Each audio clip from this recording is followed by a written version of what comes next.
Hello, James here. Hope you guys doing well. I hope on this perfect evening. Well, I want to do a different take on this topic of interracial dating. Yeah, two different versions of it. Couple gonna be good, couple gonna be bad. Good thing, they're famous people, and there's gonna be some things that ordinary people find really different aspect of it, and overall it's a different experience. But I'm gonna play some video and I'll get back with my commentary on interracial dating. The fact that I don't have to pay. There's a term that Flacco has been using around the office that's been a little controversial. It's basically a combination of the N-word and like the end of termite. You want to say it? Clearly, I'm not going to say it. Alright, so pretty much I'll break it down, right? Very controversial around the office. Yeah. I mean, let me see how you make this to a compound word. But go ahead. So the term is Negro Mite. So pretty much that's just a colloquial term that I came up with for hooligans and delinquents. Negro Mite. Yes. Okay. Right, hooligans. Again though, It's kind of weird because like it seems offensive to me, but also it's like, am I supposed to be the one telling him what to say? And I don't know. It's like a weird spot for me. Listen, man. Define it again. It's Negro Mite, right? It's just a term, right, to describe the hooligans and delinquency. Feel me? Okay. You know, that's it, man. No, but I do have another question for you, though, man. Yeah. Before he even says anything about it. Come on, we want to hear it. Is that appropriate for this office? You see how you're trying to but go past that. I need a ruling. Okay, I'll just say. You need a ruling from a powerful black man. That was interesting. Negro Mite. Okay. The government's translation of that is Black Identity Extremists, BIEs. The delinquents of black people. That's the U.S. That's the FBI's classification. Those of us who care about our people, embrace our identity. Yeah. That's the equivalent. I don't think we need another term for the hooligans delinquents, bro. That's just me. Yeah. But I mean, if that's how you want to identify them for you, Yeah. all right. I mean, we just need to help our people. That's really where I'm at with it. But Somebody mailed him a rotisserie chicken in the mail with that word written on as the return address. You're gonna get some flack for that, bro. Big question. How do you feel about interracial relationships? The Umar, huh? Yeah. Because my powerful brothers, they own the same thing you own. So I'm just like, how are they not? It may be a religious thing. Like, how are they not? Because his girl's half white, so he's kind of mixed up. He's like, I don't know how to feel. I mean, I'm gonna just say the percentage is higher. She black. Smaller percentage white. 15% German, 60% Liberian. Crazy. No, I don't necessarily advocate for it only because we were not able to love our woman. Okay, now a lot of people are like, man, that was the past. Okay, well let me help you to understand this, bro. I love us so deeply that I want to see the fullness of myself in my posterity, in my child. That's all. Now, do you want to go be with somebody who's white? That's up to you. Live your life. Me, I don't. There's nothing that a white woman can offer me. I'm sorry. Like, you will not be able to identify with me. My experience, where I'm at mentally, you're not there. My mama was a black woman. See, I love us so deep. No one can convince me. I've had some white women try to come at me. Trust and believe. Slay some incense. And some sage and everything. I was like, look, I was like, okay, some sage incense and some shea butter, and you think, come on, Kathy, stop it. Stop it. I respect the hustle, but stop that. I just love us, bro. I mean, and it's really that simple for me. I don't have to go into the Caucasoid, Mongoloid. I don't have to go into that.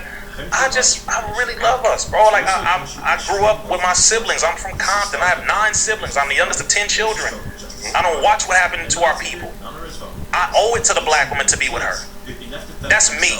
Now, if you want to go be with somebody else, cool, and say, well, look, it's just what I feel, blah, blah, blah. No, the majority of you have trauma because of experiences you have, negative experiences with black women, certain individuals. Whether it's child support, beat, abandoned, whatever it is, we have to address our mental stability first before we make a decision.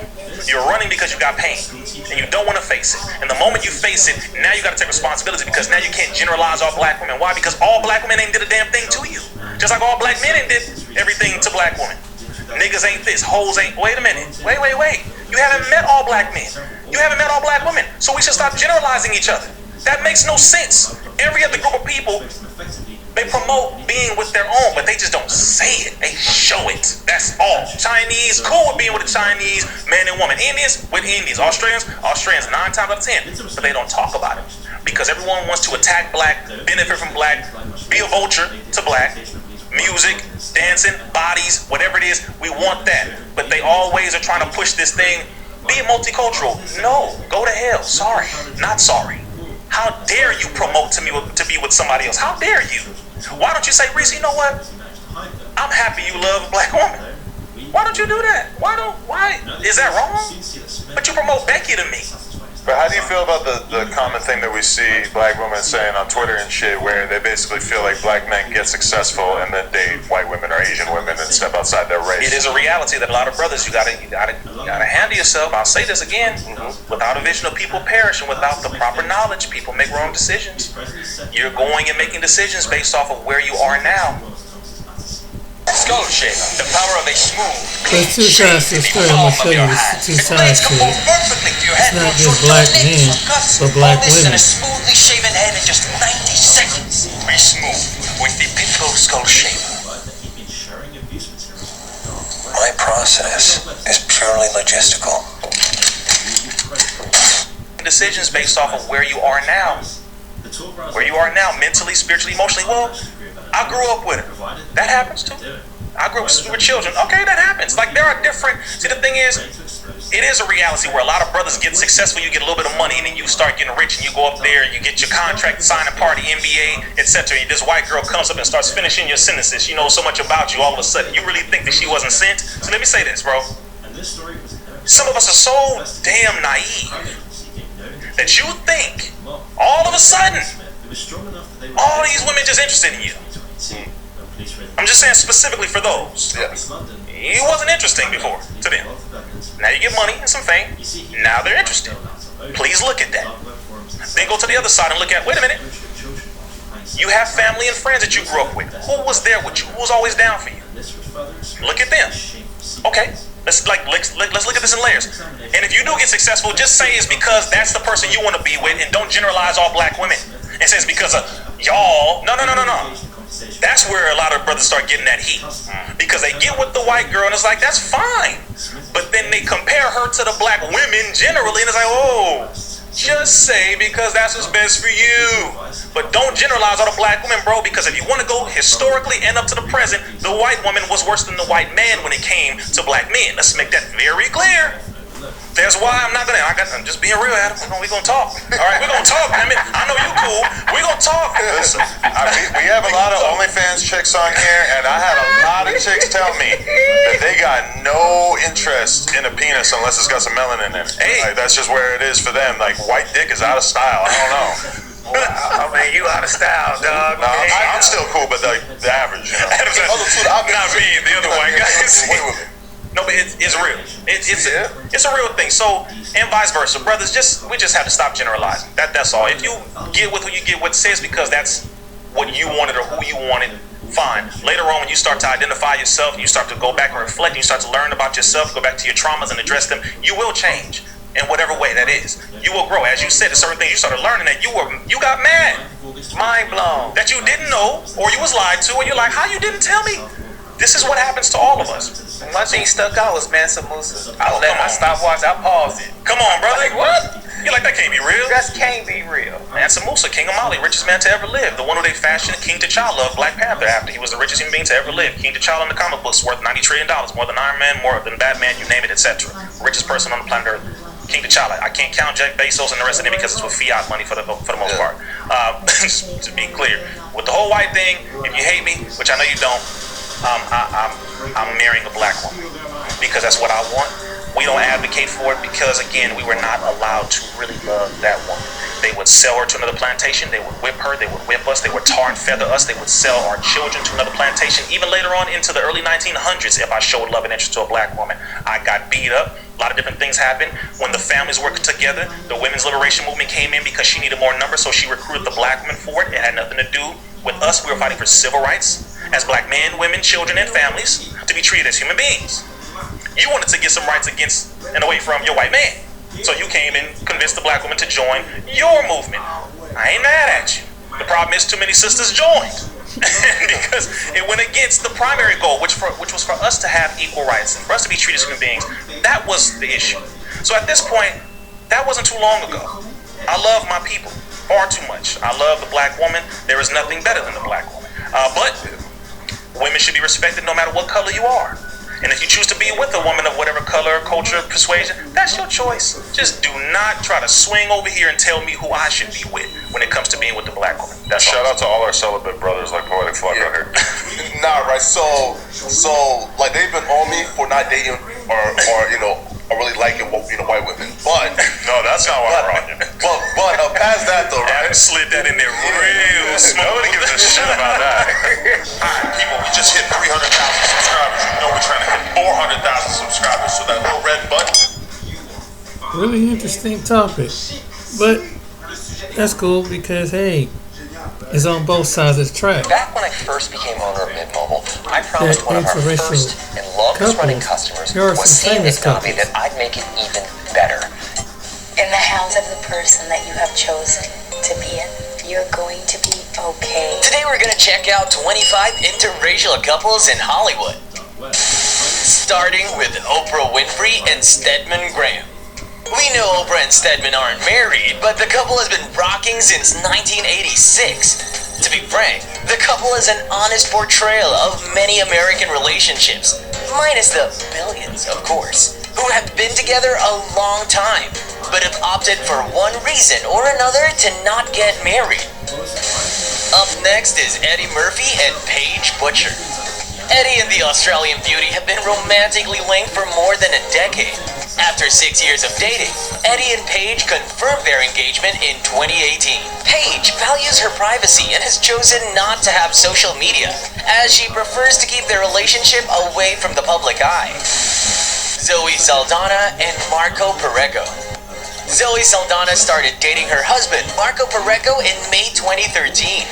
They fell in love rapidly and had a private wedding a few months later. Before that, Saldana was in a relationship with Keith Britton for 11 years and had a one-year romance with Bradley Cooper. The couple is blessed with 3 sons, all with the last name Perego Saldana. Joshua Jackson and Jodie Turner-Smith's love bloomed quickly after rumors of their romance sparked in 2018. After Jackson's heartbreak from a previous relationship, Turner-Smith healed his broken heart. They secretly got married in late 2019 and announced their pregnancy. The couple joyfully shared their pregnancy journey on social media. In early 2020, they welcomed a healthy baby girl. Ellen Pompeo met her husband, Chris Ivory, in the Los Angeles grocery store in 2003. They started as friends and began dating after 6 months. After sparking a romance, the lovebirds realized that they grew up 10 minutes apart in Massachusetts. They got married secretly a year later, with Michael Bloomberg officiating. Now they're blessed with 3 children. Melody Hobson and George Lucas started dating in 2006 after meeting at a business conference in 2005. They got engaged in January 2013 after being together for 7 years and tied the knot on June 22, 2013. The couple welcomed their daughter, Everest Hobson Lucas, in August 2013 through surrogacy. It is Lucas's second marriage and Hobson's first. Emily Gordon and Kumail Nanjiani got married in 2007. They met when Kumail was performing at a comedy show in Chicago, and Emily playfully heckled him. After dating for a few months, Emily fell ill and was diagnosed with Still's disease, leading to a medically induced coma. Thankfully, she recovered 3 months later, and a year after their first meeting, they got married. Sidney Poitier's marriage to Joanna Shimkus was a true Hollywood fairy tale. Not only did they meet on the set of a movie, but they also came from 2 different continents. Their love was the real deal, and they were a true inspiration to all of us who believe in happily ever after. Jordan Peele and Chelsea Peretti have maintained a low-key relationship despite being celebrities. They initially connected on Twitter in 2013 and shared glimpses of their romance on social media. After dating for 2 years, they had eloped in 2016 in Big Sur, with only their dog as a witness. The couple welcomed their first child, Beaumont Gino Peel, in 2017. The sweetest couple on this list just might be actress Australian manager Leslie Uggams and Graham Pratt, because they have been happily married for 58 years. Their marriage was one of the rare high-profile interracial marriages in Hollywood, when interracial marriages were illegal in some parts of the United States. Their secret? Fun keeps moods good, and marriage strong. The singer and actress Heather Headley married Brian Musso, a former New York Jets player and investment advisor, in 2003, 8 months after they got engaged. They met while they were students at Northwestern University, and a romantic connection ensued. Their union is now blessed with 3 children and blooming careers as they celebrate 20 years of togetherness. Coming right up is Kira Arn and Tom Verica, who met while working on the TV show Crossing Jordan and got married in September 2000. They've been together ever since and are now blessed with 2 children, a son named Dante Verica and a daughter named Sienna Verica, and enjoy a loving family bond. Alfre Woodard, known for her roles in TV shows like Desperate Housewives and movies like 12 Years a Slave, has been happily married to writer and producer Roderick Spencer for 40 years. Woodard believes that being together is the best thing they could have done.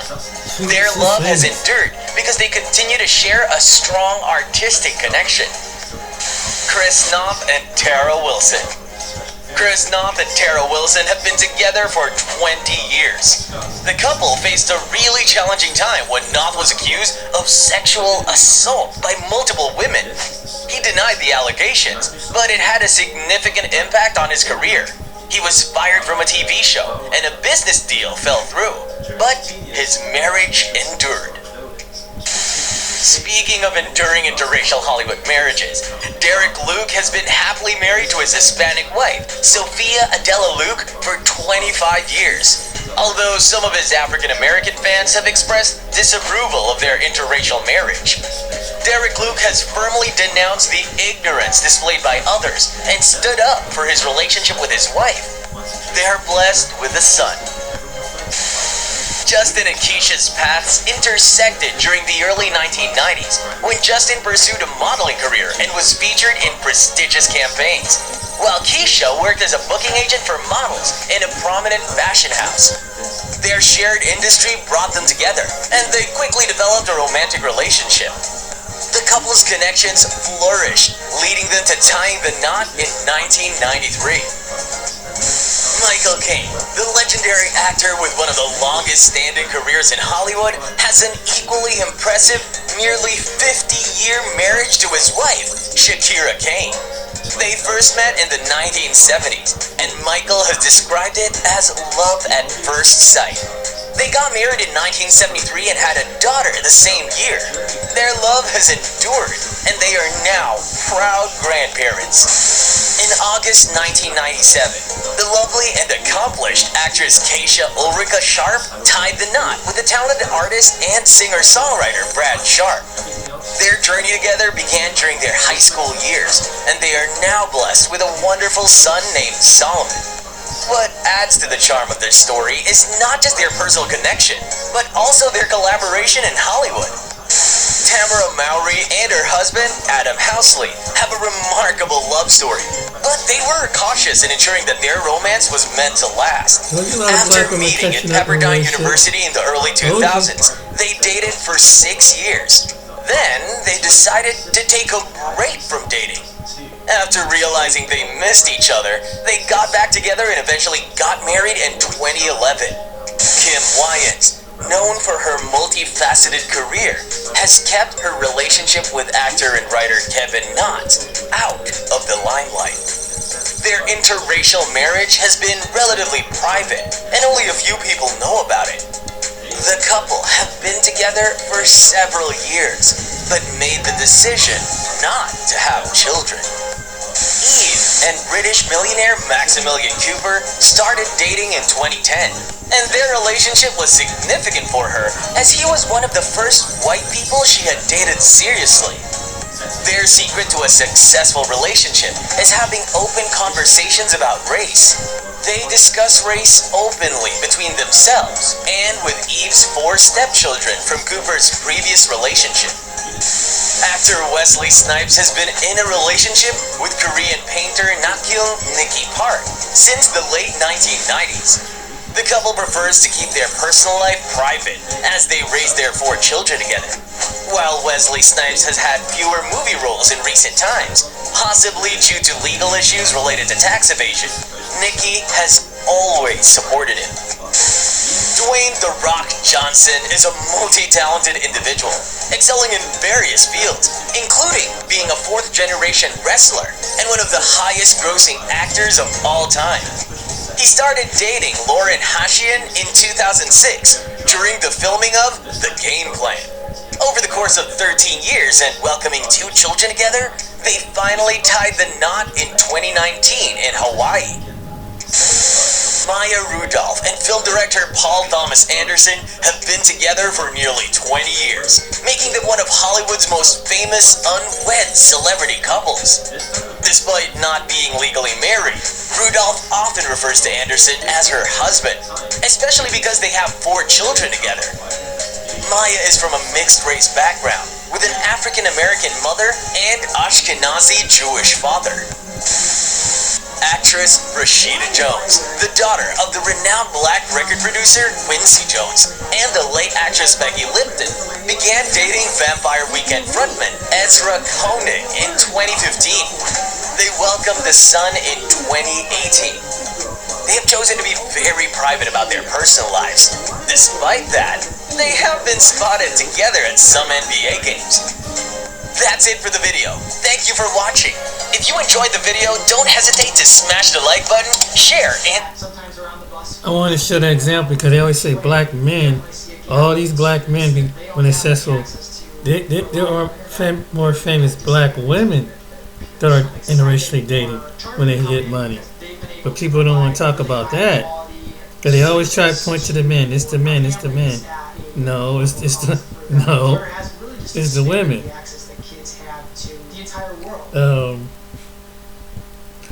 But yeah, I just wanted to point that out.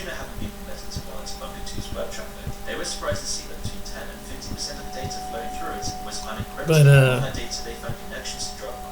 yeah, I don't know if I played this video. Let me go ahead.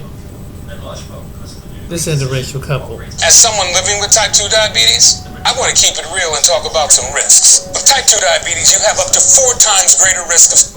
I think I talked about this story before, right? The Keisha and Brad you see in the thumbnail, that's Kenneth Atkins, age 37, and Ashley Edwards, age 35. They're from Bradenton, Florida. Well, they reside, not where they're from. I don't know where they're from. That's where they reside at. The reason I'm talking about, I posted it in Patreon, but I'd say, you know what? Let me bring this story to the brothers. What happened here, right, was she wanted to play a slave role. And that's how these Keishas, I'm telling you, when they get into these relationships with these Brads, they love playing these roles. They love it. It be them asking for it. It be them wanting this type of role play. I said, and I'll say it again. I've said it and I'll say it again. They never left the plantation. And stories like this is proof of that. She wanted him to play a slave role, as you know, him being the master and her being a slave. He didn't want to play the role. He didn't want to play the role at all. And she kept provoking him wanting him to play the role to the point he got aggressive and spat in the face. And when he did that, she called the police. When she called the police, they arrested him, but then she decided not to report an incident. He ended up getting arrested, and they released him the following day. This is the typical Keisha. They love this. This is what they love doing. They love getting into these relationships specifically for that. That turns them on. I don't know how bondage turns you on. Being in bondage, being oppressed. I don't know how that turned anybody on. But in their degenerate mind, that's something that turns them on. That's something that turns them on. This is them. This is who they are. Can you imagine if she was in a relationship with a black man? What he'll be going through just because he's not a brat? She can't play that role with him. Therefore, she's going to have issues with him. The things that turn her on, black men cannot provide for, because I said this in the live today. Not today, yesterday, excuse me. I said that in the live yesterday, that black men aren't inherently evil. They're not. Therefore, they're not turned on by black men unless they're providing for them. Or, when I mean providing, giving them money. Or they're gangbanging and selling drugs. Or they're pookies locked up, continuing to go back and forth to jail. That's the only way they're turned on by anybody that's a black male. Any black male, they're turned on strictly by that. What he can give her and what type of lifestyle he lives. Does he like going out there shooting up the block? Yes, she's turned on by that. Is he out here scamming people? Yes, she's turned on by that. Is he out here selling drugs? Yes, she's turned on that. Is he out here throwing up gang signs? Got a bunch of tattoos? Using Ebonics all day? Foul language? Yes, she's turned on by that.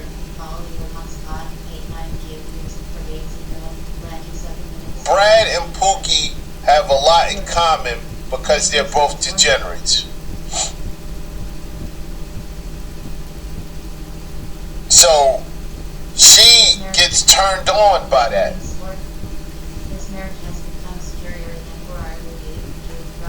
But this Brad in particular, he probably is used to doing it, right? He's probably used to doing it. He probably got tired of doing it. He probably got tired of doing it. He probably said, "Oh, I'm the master again. Okay. I'm supposed to be oppressing you. Okay. I'm supposed to be spanking you, beating you. I'm supposed to be doing all this. Okay." He probably got tired. He said, "Listen, I'm tired of doing this. It's boring."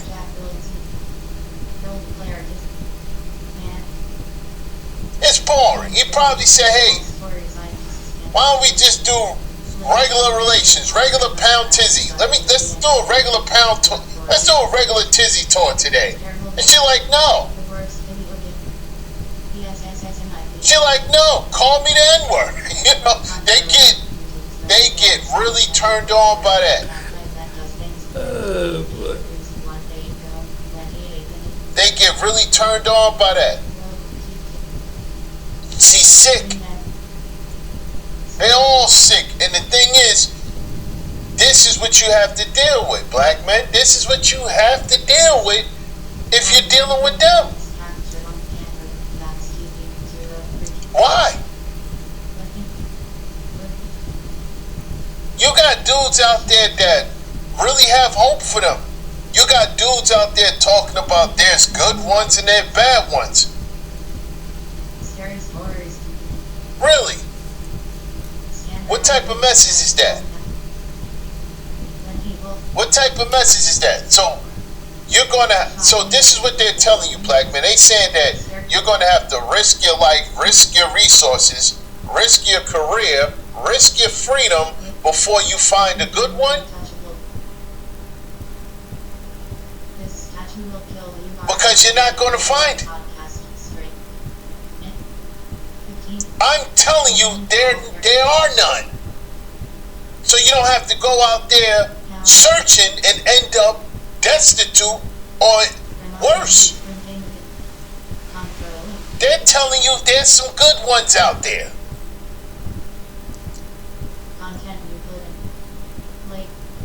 Really?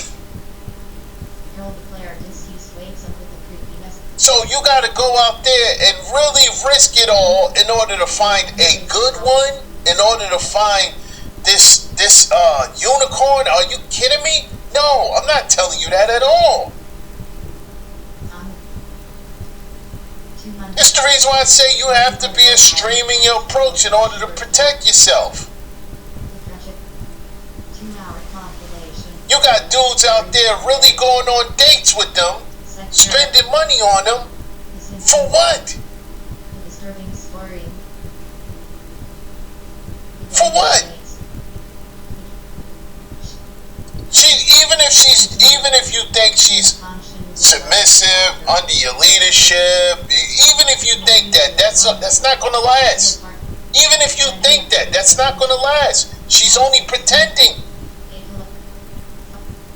Couple of years later, you find out. Maybe a decade later, you find out. Either way, in the end, you lose. You lose in the end. How many of these Keishas we found? How many of these Keishas that just happen to be in this space, talking about they're there for black men, they speak up for us? How many times have I shown you how they really feel? The Keisha just comes out. How many times have I exposed a lot of them? How many times have I played what they were saying, and I played it back? And I said, well, she said this in one sentence, then the next sentence she said that. How many of these Keisha content creators have been exposed for really not feeling the way they say about black men when they're doing their content? How many of them we exposed for pandering, and then they really told what they really feel when it comes to certain situations? How many times have we found out about their past, about how they did black men dirty, and now they talking about they're sorry about it, only if this space existed before and this and that? How many of them we have exposed? How many did you actually? That's the reason why I tell y'all, stop talking to me. Don't come in this comment section talking about, oh no, this Keisha's not like this. She actually talks about how black women are. She actually speaks up for black men. How can a Keisha speak up for us? How can a Keisha speak up for us? It be these dudes these are beta males. There's no way around it. You listening to a woman try to explain our situation to you? She's preaching to the choir. You listening to a Keisha tell you about your situation and your circumstance? You listening to a Keisha tell you about how black women are, how Keishas are, how, you know. You listening to them about that? That's what you're doing? And then you come over here and say, hey, you don't listen to none of them, but you do rock with these Keishas? Are you kidding me? I don't care who it is. She's a Keisha. I don't care who it is. If she really was what she was supposed to be, right? If she really was, in pocket, she wouldn't be in this space in the first place advocating to men, black men, advocating for black men. That shouldn't impress you. How come she don't have a bunch of Keishas that she can talk to and school and tell them about themselves? How come she don't have a bunch of Keishas doing it? How come these Keishas don't have a bunch of Keishas advocating that? How come these Keishas don't have a bunch of Keishas subscribed to them? Because they're pandering. They're pandering. And that goes back to my point that you can't run around talking about there's good ones out there. The ones you think are good are pandering. GoDaddy is a partner that always puts you first. Start today at GoDaddy.com.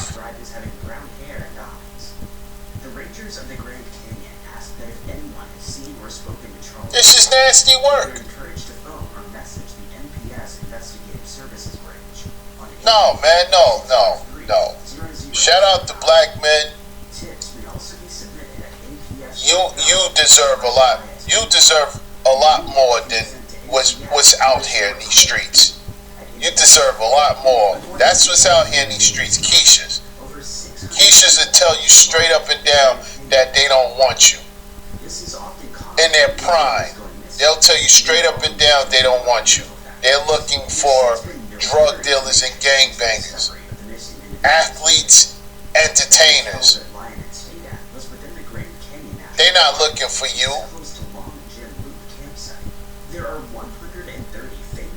They're not looking for you. So why even subject yourself to this type of brutality? That's what it is. You're subjecting yourself to it. Why do it to yourself? No, not at all. This is what these Keishas is out here doing. They're getting with these brads and asking these brads for race play. And they can't do it with you because you weren't oppressing them. Just think about that. They can't do that with you because you weren't oppressing them. You know how they always talking about, oh, black men were doing this. How come they can't do that with you? How come they can't have that type of, degenerate play, that type of degenerate relationship when it comes to them getting it in? How come they can't do it with black men? Because black men was never oppressing them. They only could do that with Brad because Brad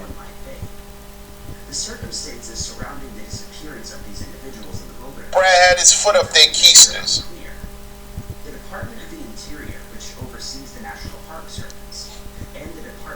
And instead of them rebelling against it, they accepted it and wanted more.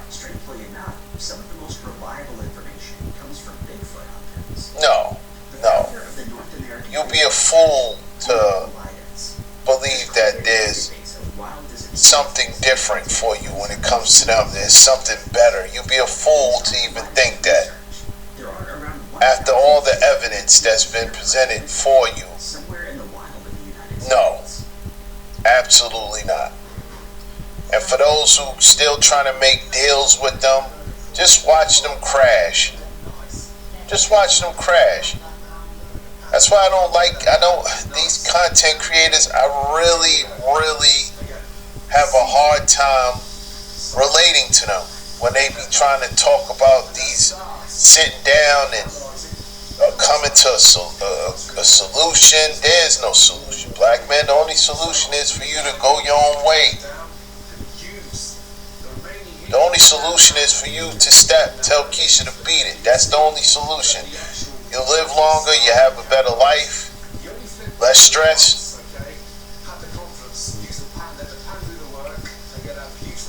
You financially, you'll be in a better place. Oh, you don't believe me? Okay, listen to the brothers that are actually in those type of relationships. Listen to the brothers that's with Ling Ling currently. Listen to the brothers that's with Becky currently. Listen to the brothers that's with Maria currently. Listen to those brothers. Listen to them. Listen to the difference in lifestyle.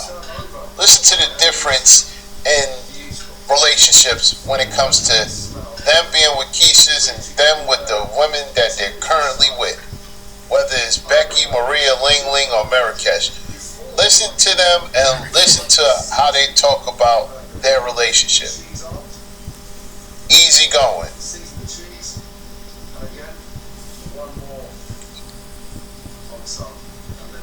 Okay, ladies and gentlemen, we are definitely back with another one.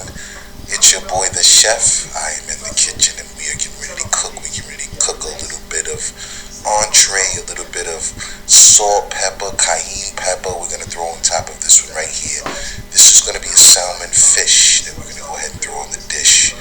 I want you to pay attention to something, and I want you to pay attention very thoroughly. It's the fact that I can't come on here and say that I love black men without there being an entire uproar. You can even call me daddy, give you someone that look up to it. Okay, now, the fact that she can't even come up here and say, I love black men, without there being an uproar. Now, I want to make this really clear. Who's giving her the uproar? When anyone says they love black men, I'm quite sure most black men are not going to give you an uproar about saying you love us, right? We're probably going to say, I love you back. I don't think that white men are going to be, oh, you know what? Hold on. That's where, okay. We're cooking, baby, we're cooking. Yeah, I could see white men in her DM saying, what the fuck, you're a fucking nigger lover.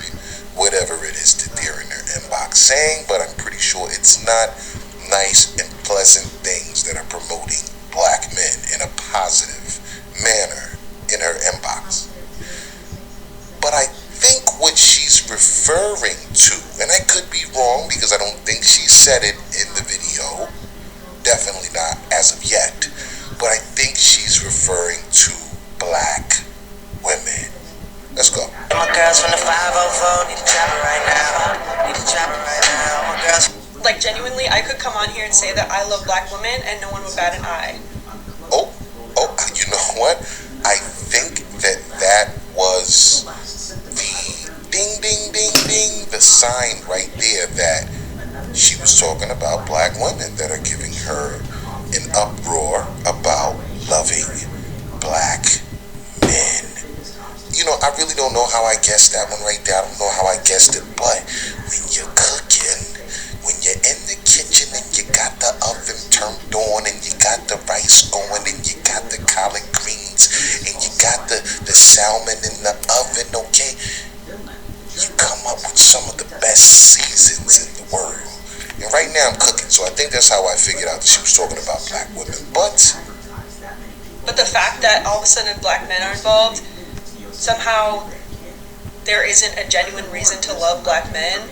So many Americans' minds are still so colonized. Okay, hold on. We have to rewind it a little bit back. She said something about there's no reason to love black men. Okay. Well, you know, I'm going to defend her a little bit on this part right here when I say I can't understand why a lot of black women would get mad when anyone else says that they love black men, because I'm not going to say black women don't love us, because that'd be a motherfucking lie, okay? But they act like they don't is what I'm saying, okay? We see you in public, we try to holler, you act like you don't see us, you throw your head up in the air. Listen, if she wants to show us some attention, just let it be, because you don't want to. So let her do it, because we need a little bit of attention too. Now I am gonna say that if a man seeks tons of attention, that becomes a female trait to me. It's just an opinion. I don't know. You know what I'm saying? But if you're just seeking tons of attention, you gotta be all the time. To me, that's a female trait. I think it's fine for females to do that, but for men, I think there should be a balance. A little bit of attention here. Like when you're playing basketball, you want attention on you. When you're playing sports, certain other things. But to live all day, every day, like, are they looking at me? Are they checking me? It's too much femininity in that. And still so indoctrinated by racial pseudoscience from hundreds of years ago. Okay, right. I don't even know how I skipped over that. She's talking about how people are, racially indoctrinated about what happened 400 or 500 years ago in regards to slavery, of course, right? She doesn't want to say the word, but that's what she's talking about in regards to black people being discriminated against, the civil rights, the Harriet Tubmans, the Nat Turners, the Frederick Douglasses, the Marcus Garveys, the Malcolm X's, the Martin Luther Kings, the so many other W.E.B. Du Bois. And I mean, you can just go on and on and on with the black struggle here in America. So, of course, I know exactly what she's talking about, but we're cooking.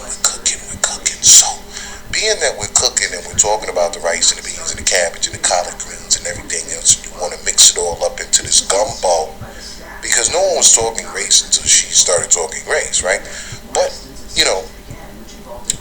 here's my thing with Caucasian people in general, and I don't mean the average one. What I mean is the people in power. And in regards to the average one, okay, they're not pushing their own people in power to do the right thing by African Americans. So you kind of lose me when you start saying, I care about black people. Okay, listen, don't tell me that. Go tell your people that. Can you get on the news with your people sitting there that look like you and your dad and mom and say that to them, right? And try to make it that. Because saying it to me, we already know that, okay? So that's where it kind of, for me, look, you care enough to fuck on us, to suck on us, and I'm a firm believer they're going to toss a nigga away after a certain amount of time. I'm sorry, Miss White Girl, but I just could not commit to a woman like that looks like her, okay? And I could date a woman that looks like that. Yes, I could have sexual advances with I don't want to say a woman that looks like her. I want to say a white woman. Yes, but there's going to be a little bit of distrust, and the reason is there's going to be a bit of distrust is because there is a history located not only in America but inside of me that you just can't relate to. Now, for black men who date white women, there's nothing wrong with that. But for me, I've thought about it over the years, and I'm like, I can only imagine that when you're if you're living with your white woman, right, you can't, I'm not going to say you can't, but how uncomfortable would you make her if, you're speaking about black civil rights and black shit a lot. You know what I mean? Black shit, black problems, black solutions, black ghetto shit, black excellence. How, she can't relate to it, number one. I don't give a damn how much she's agreeing with you, but she can't relate to it. You gotta go through it to relate to it, okay? You just don't sit and watch anyone on the sideline and say, I can relate to, you could watch a man make a touchdown in the NFL game, but you don't understand how many days and nights in the gym he spent on a treadmill, working his legs, doing squats in order to run that fast. So all you see is the run. You don't see the work behind the run. That's what I'm,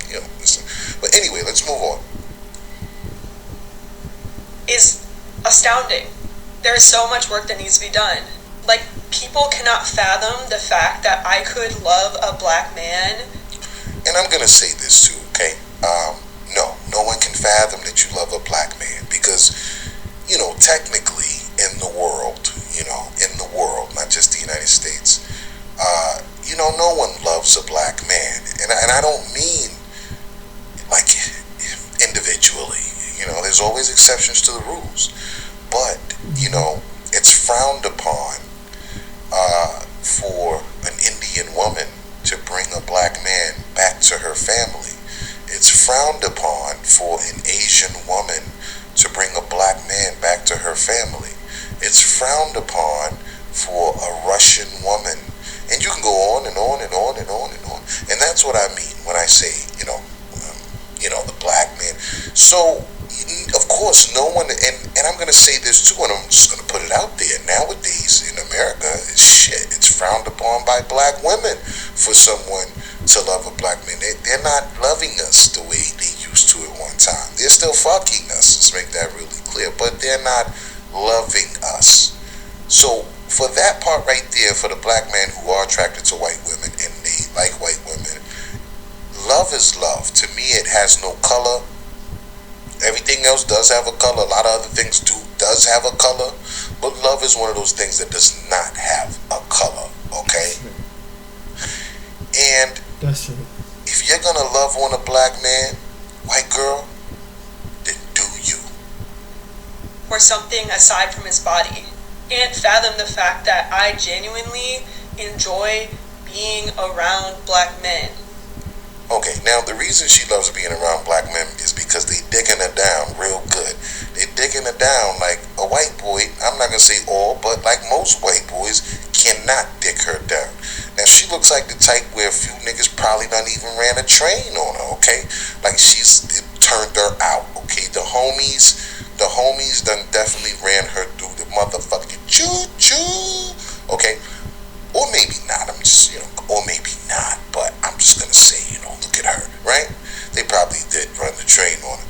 But anyways, she loves black men, she loves to be around black men. See, the thing is this right here, you don't really, like, when it comes to shit like this, it's kind of sensitive. As a black man, you do like to see that someone is promoting, enjoying black company or black presence or masculinity, but there's a flip side to the coin where you say, okay, well, how long are you going to be loving black men? You know what I mean?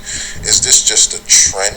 You know what I mean? Is this how you feel today? Right. Will you be calling the cops on the first nigga that smacked the shit out of you? Because, men in general, black, white, whatever, many white men, look, same amount, if not more, smack the shit out of their wives, their women. They even do worse, some of them. They fucking have them in the basement, chained up, and all kinds of crazy shit. They go over and beyond when it. But on an average level, all nationalities of men have put their hands on a woman. Difference is, okay, when a white woman is in love with her white man like that, she's just not gonna call the cops on him the first time, at least, okay? If she really loves him and believes him after he smacks the shit out of her and says, baby, I'm sorry, I really didn't mean to do it, I'm sorry, I'll never do it again. But you promise you never do it. I promise you I'll never do it again. Oh yeah, I put the phone down. Hey, grab me the phone, baby, I'm telling you I love you, I want to have a kid in the family. And they'll let it rock, right? But you don't know how this white girl's gonna react if your black ass smack the shit out of her. The love stops right there, nigga. It stops right there. Now, the first thing I want to say is this. I do not condone smacking a woman, putting your hands on a woman in any kind of way, shape, or form. But the reality is it happens, right? Not with everyone, because I've never done it, but it happens in the world, right? If you watch the news at all, a lot of domestic abuse going on. So, dating groups or any amount of, no matter what nationality it is, right? If you're just dating that group of men for quite some time, and various men, one of those men are going to put their hands on you because you're going to choose wrong. Most women choose wrong. One of those men are going to put their hands on you. And I couldn't imagine this white woman still fucking with niggas after one of them niggas put their hands on her, you're going to jail, nigga. Okay? And that's my conclusion of white women, nigga. You're going to jail eventually, nigga. You're fucking with them, okay? I'm an old school nigga, I guess. Like she said, hey, I'm indoctrinated with the 100 of years of the bullshit. Yeah, it's still in me. I don't trust them, okay? But I do promote and like how she's promoting. There's nothing wrong with black men. I'm not nothing wrong with. Let me take that back. She's attracted to black men. We need more women to say that. We need more women to admit that. Because we know that a lot of women are attracted to us that are not just like publicly spewing it out because we fucking them behind closed doors. It's niggas, right? That's what niggas do. Well, that was an interesting side of what he had to say, and he had some good points, and there's a reality, and a lot of things he was saying that I said in my own past video I did 5 years ago about in America. I don't know how it is overseas, but in America, these different, once you get over in America and once some Western countries, the families take on a totem pole, and you're shown that this is a demographic of people you don't want to be around as far as relationship wise. And he just confirmed what I said. A lot of stuff he said was kind of confirming what I had put in the video. I know there's probably some people say this guy is just talking mess. No, it's a fact.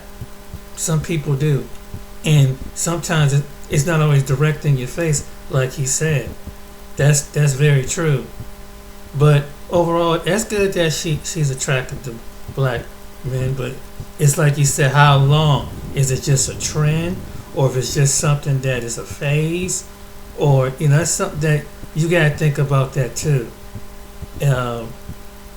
When do someone like you, they want to be with you for you, and that's something you have to get to know a person for themselves. Oh, it's like, are they doing it because they notice their family's prejudice, or they want to get with a black man, and then they want to show some kind of prejudice, and they know that the family don't, and it's like, just to irritate them. You know what I'm saying?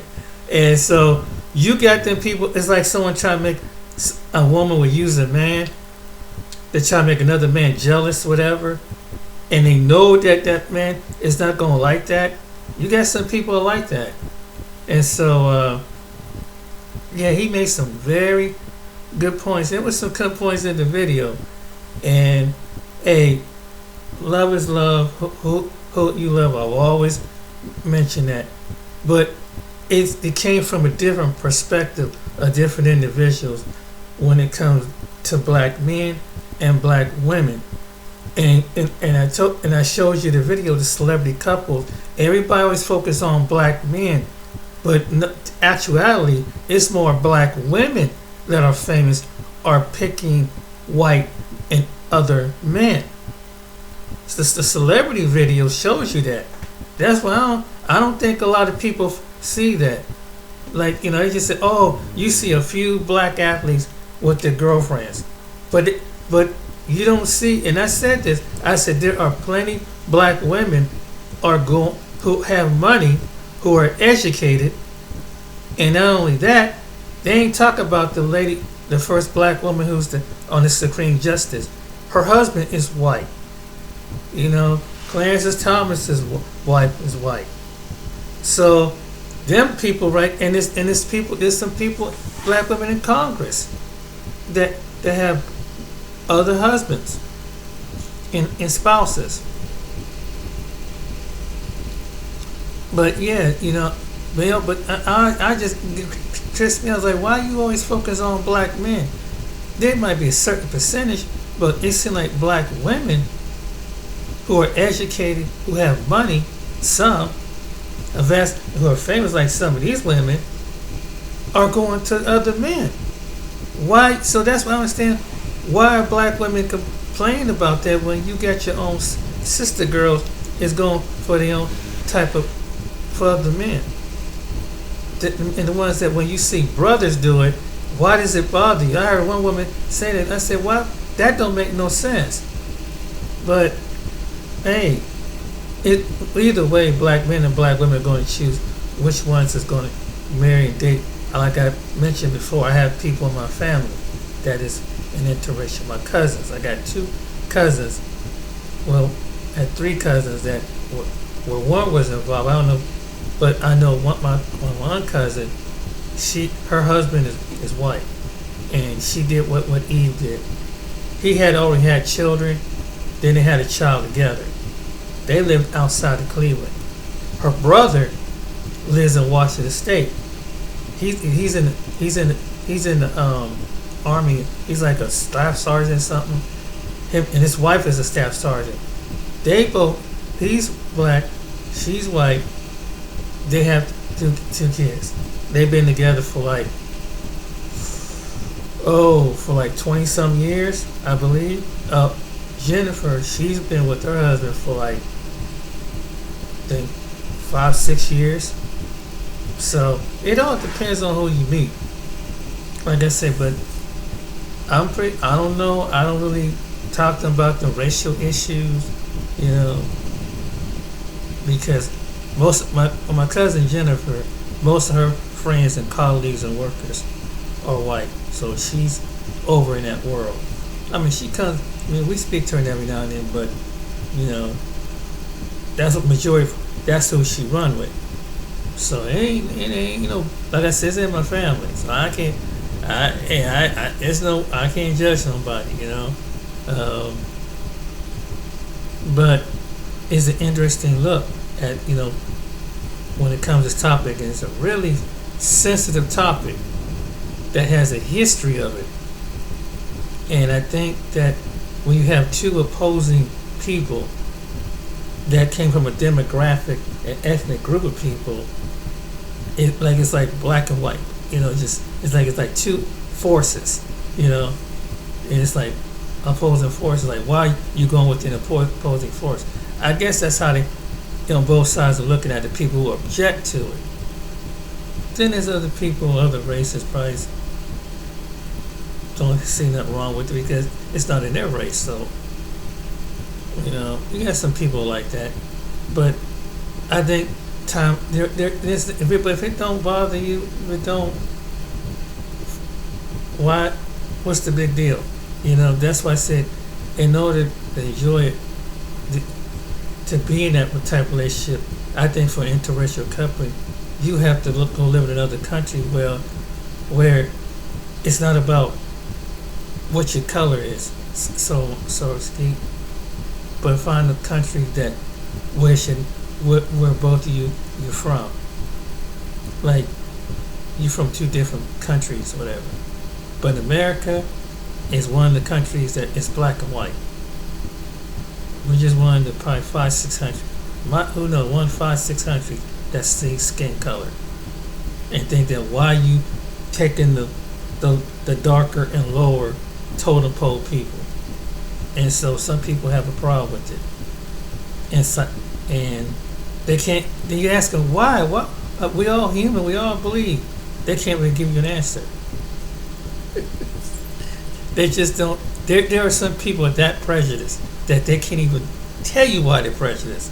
They can't stand, especially when it comes to the black and white. Why you don't like black people? I just can't stand them. Like, Jesus.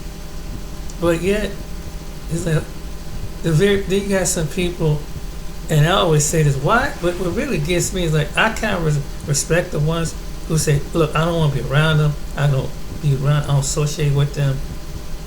I keep my distance away from them." I respect people like that. It's the ones that the kind of personality that say they're not like that, but they indirect with it, and they kind of fiddle around with it, and they don't think that you're not going to figure it out. Them the ones that get that people I don't like. Like, it's like you don't like is why you act like, why you trying to play like you trying to be like you want to be down with us, then you know, like a Michael Rappaport, I'm going to call it out. Why you down with us, but yet you reveal who you really are. That comedian. That's why I mentioned that. But yeah, them the kind of people that they come around you. They feel your energy. They vibe with you. They see you got something going on. They all up in your mix, but they don't like you. They talk that you're not too intelligent. They've been stereotyped in a way. Then when it comes to a certain issue, then you see the true side of them come out. That's what kind of people that I stay away from. That otherwise they phony and they fake, you know. And then you got some black people don't even like their own black people. They if they had to come back in a different light, they want to be white. They do not want to be bothered with their own black people. I've seen people like they just have much as prejudice against you. You're another black person and ever, and you can see it in their personality. But then you got some black people, you know, that think opposite. They don't want to be around white people because of things of what they've seen, or what they experience, or what they ancestors and person what they experience. So you get a balance of things, you know. And yeah, it is what it is. But that's a sensitive topic. So when the two opposing people that see their daughter, their son with somebody, it's like, what is with these people? And even though black people, there are educated black people, people invented things, celebrities, sports stars, everything. It's just subconsciously they see race because the news and the media have programmed them to see. And then racist ideology that was taught from generations taught them how to see other people, particularly black people. Like, why are you being around these people? Then, yeah, they athletically, but they're not. They might feel like they're not too bright, or they're not too this, or whatever. And whatever they've been told in their home. And sometimes, I like it when someone keep it real and say, yeah, I was raised not to like black people. At least they was honest, and that they found out later on down the line that that's whatever they were taught, whatever they was told was done. But that's how disdain for another race of human beings can be. It's crazy. It is the most craziest thing a human being can't figure out. But you have to understand, America has a spirit of racism. And it's been here for 500 years. And it's taught from generation after generation. It's the spirit over this land. One of the entities over this land is racism. And it's trying to weave itself and transform itself. But it always opened up its ugly head till someone exposes it in different areas of life. And that's what causes the people to distrust and not like each other. Don't want to be around each other because there's a mistrust. Because of history. And because some people that look like some people took something away from those people to say that we invented something that obviously we made these people out to be less intelligent, criminality and everything. So possibly they didn't do this because when you look at their background, you can tell that they couldn't talk right, or because they were very poor, ragged clothes and things like that. Some people get that idea generally with poor people, period. But what was said about between poor white and poor black was even worse than anything on this planet, because the educational system taught people this way, and stereotypes taught people, and that's how we learned you can see a 2-year-old learn about the N-word because it was taught in it. Someone said something among them in their everyday conversation. See, some people like they just it was just a normal conversation. We would just talk about these people and everything, and just because and they said, well, that don't make no sense. Why would they be like that? Because nobody around them is of that particular appearance. So if there's no white people in your presence, or there's no black people in your presence, you're gonna find somebody is gonna say some openly racist. Sooner or later, they're gonna come out with it. You're gonna be shocked. Don't be shocked. Don't be shocked when I'm telling you. And you have experience, you experienced it already. Because ignorance has no boundary. You say you can't just judge somebody. Yeah, it's just the way the world is.